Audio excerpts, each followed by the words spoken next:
Hi and welcome to this new video, and in this video I'm going to take a quick look at some of the new features that are coming in the latest release of VelociDrone.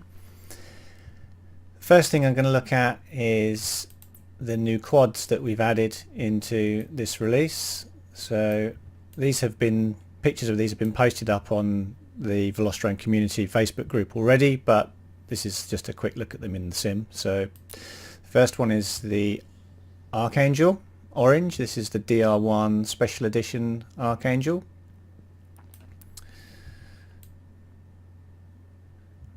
Nice looking quad. The second one is the Archangel Blue.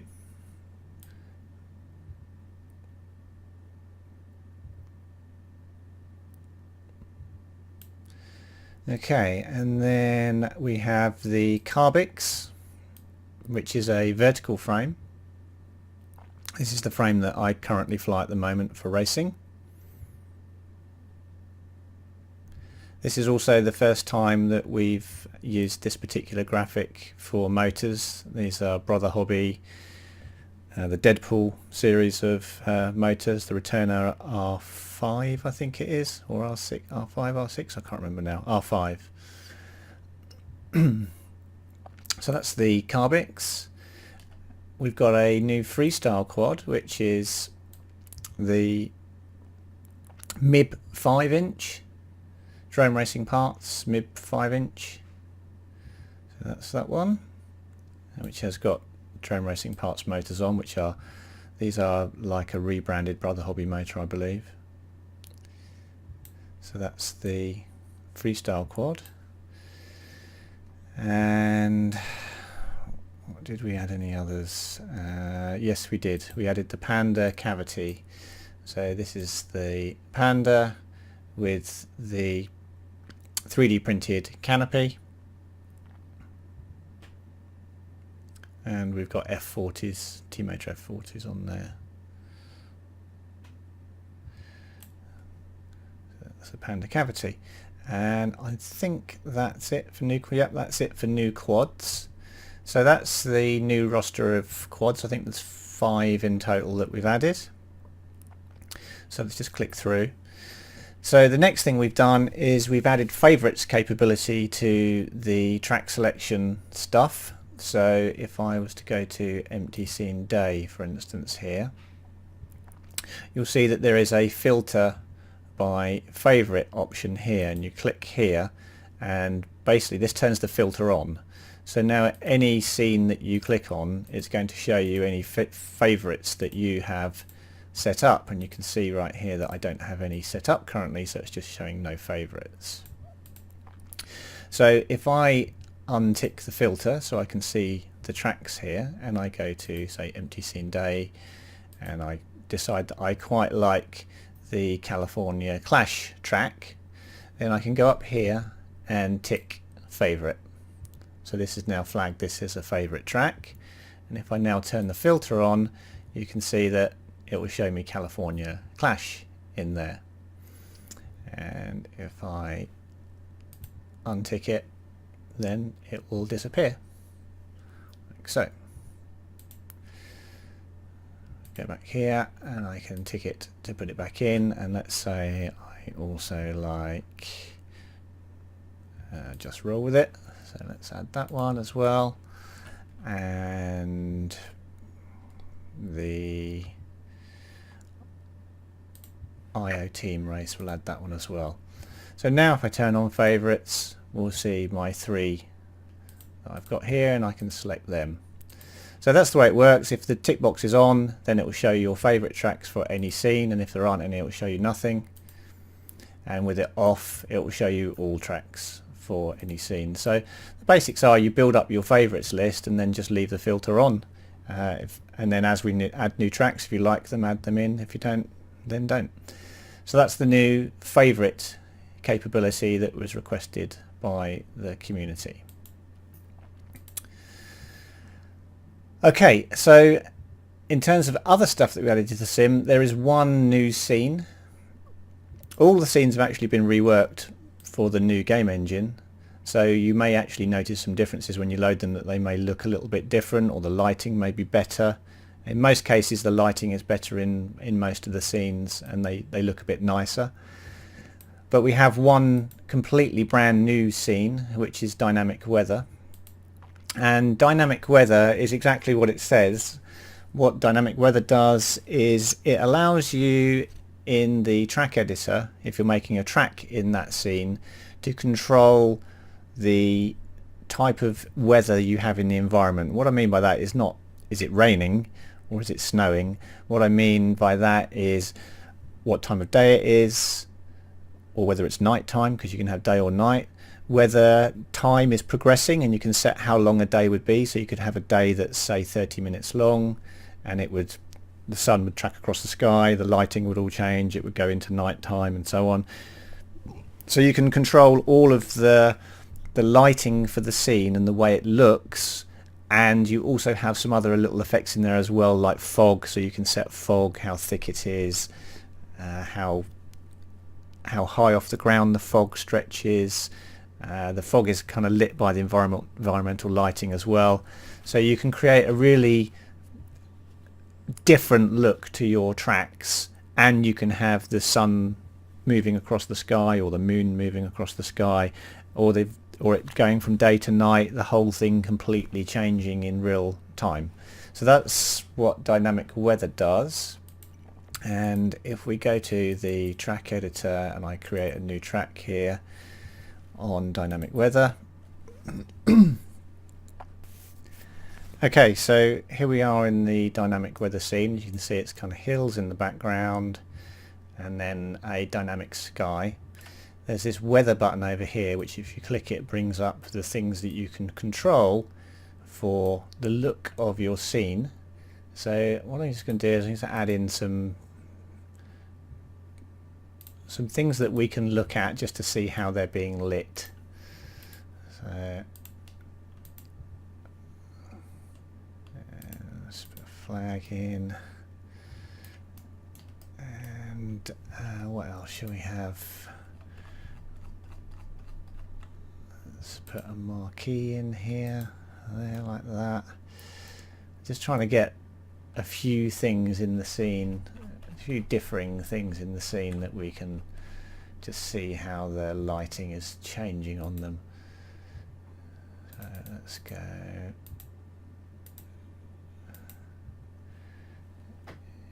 Get one of these box cars as well. Let's put one of those in like that.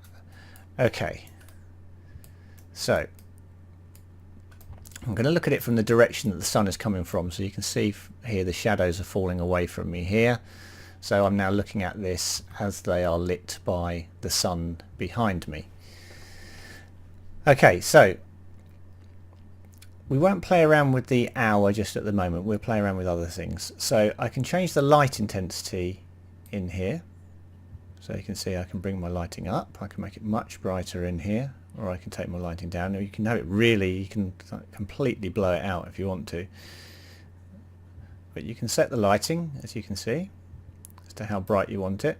You can also set the ambient light. So this will change a little bit slower, but this is basically what we're playing with here is the ambient light and the direct light. So you can have very, very little ambient light and have the scene lit completely by the direct light from the sun, or you can have the ambient light brighter and not so much light from the sun. So you've got real control over exactly how the lighting is affecting the objects in the scene. So let's kind of make this more, the sun is more dominant like that. Okay, so we have a more dominant sorry, excuse me. Have a more dominant sun now. So the next thing that we can play with is we can play with the day shadow strength. So I can bring this down and you'll see that the shadows, if you look at this shadow here, or the shadow for the, let's look at the shadow for the flag, because that's quite a large shadow. I can make them very light, or I can bring them up really dark to change how the shadows are working. So we'll kind of go with quite a dark shadow. Why not? Let's do that. Then the next three here are for if it's nighttime. So what I'm going to do now is I'm going to change the hour of the day, and we're going to go to night. So we've got a nice kind of golden hour type look here, so the sun's kind of going down, more of a golden hour look, and then more, and now we're coming into night time. So now we're kind of in the depths of night, and you can see it's very, very dark in here. And the reason it's very, very dark in here is because the night light intensity and the night ambient light is really quite low. So let's start to bring up our night light. Here we go. So now we're kind of getting that kind of cold light that you would get from the moon. You can see the moon is over there. So there we go. There's our kind of blue lighting from the moon.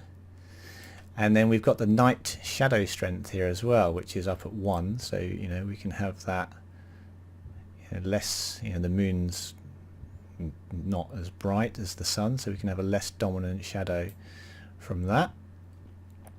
And we can also change the ambient light again. So if I change this, it's going to change how bright it is just from an ambience point of view, not just from the light coming from the moon. So you could bring this down so that the scene is very dominant towards being moonlit, which is where we are now.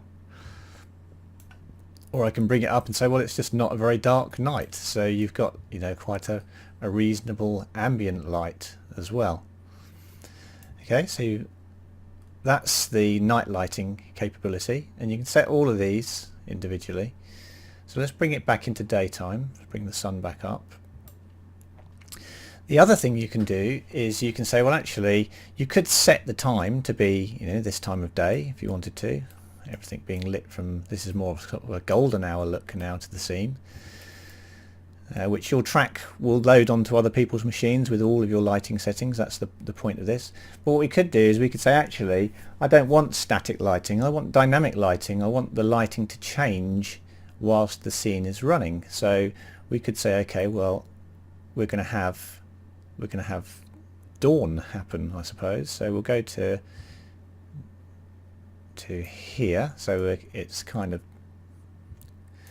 if we just come forward a bit more, so 4 o'clock in the morning. So the sun is just kind of getting ready to come up, and we can change our day length here to say 3 minutes and turn on progress time.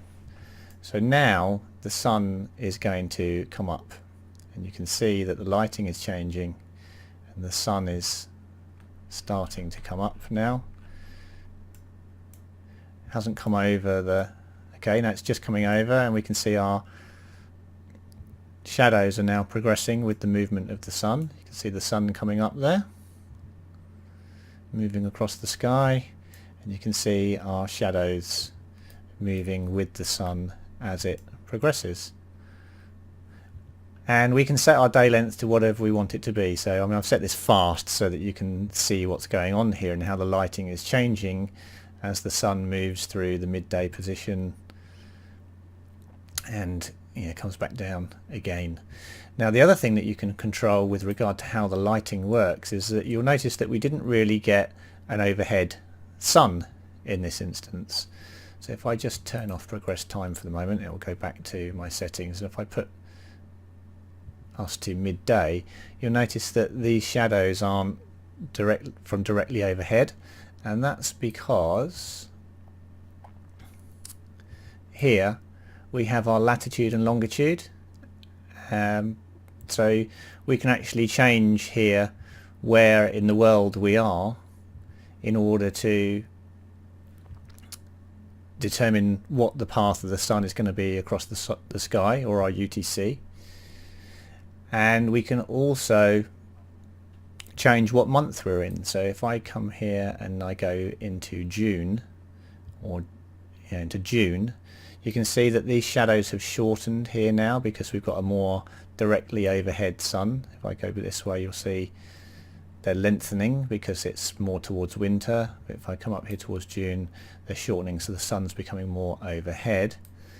And if you were to change the longitude and latitude to be more equatorial, you'll see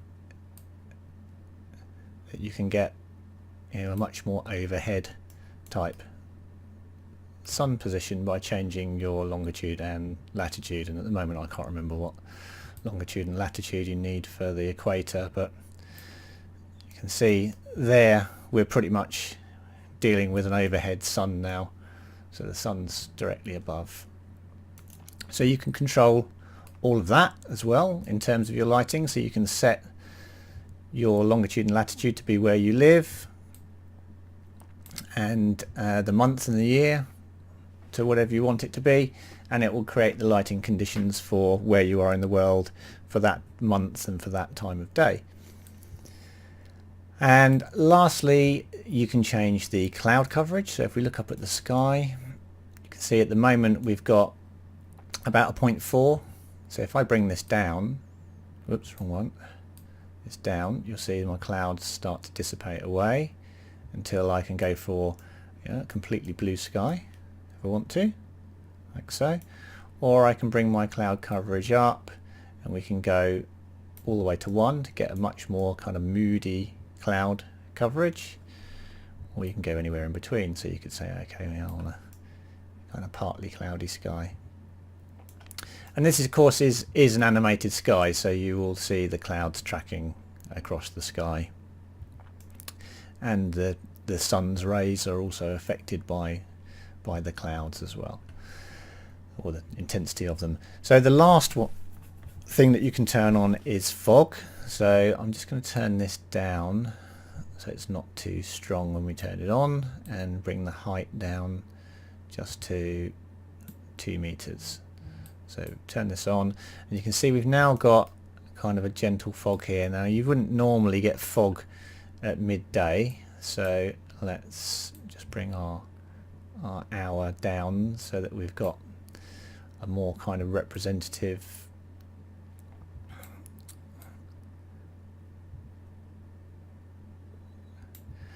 okay, so that's better lighting.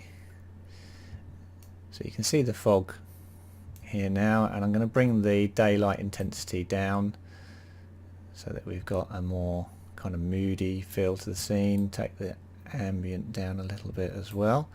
Okay, so now we're kind of getting that kind of morning fog, ground fog kind of look. You can see as we drop in here we're getting some obscuring of objects by the fog.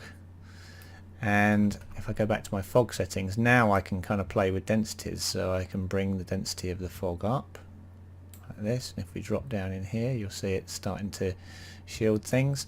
I can also take the fog height up, so you can see at the moment the fog height is only a couple of meters, so some things are in the fog and some things aren't, but I can bring my fog height up and bring the whole scene or all of the gate objects into fog or out of the fog.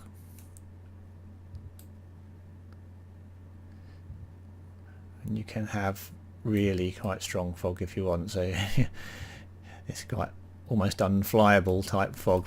But if you set it this strong, then you're kind of going for, you want to be going for, a very light kind of ground fog like that, just in the first meter. It looks quite nice. Okay, so that's dynamic weather, and that gets saved as part of your track, so when people fly your track they get all of your weather settings that you've set. Okay, so that's it for this video, and I'll see you on the next one.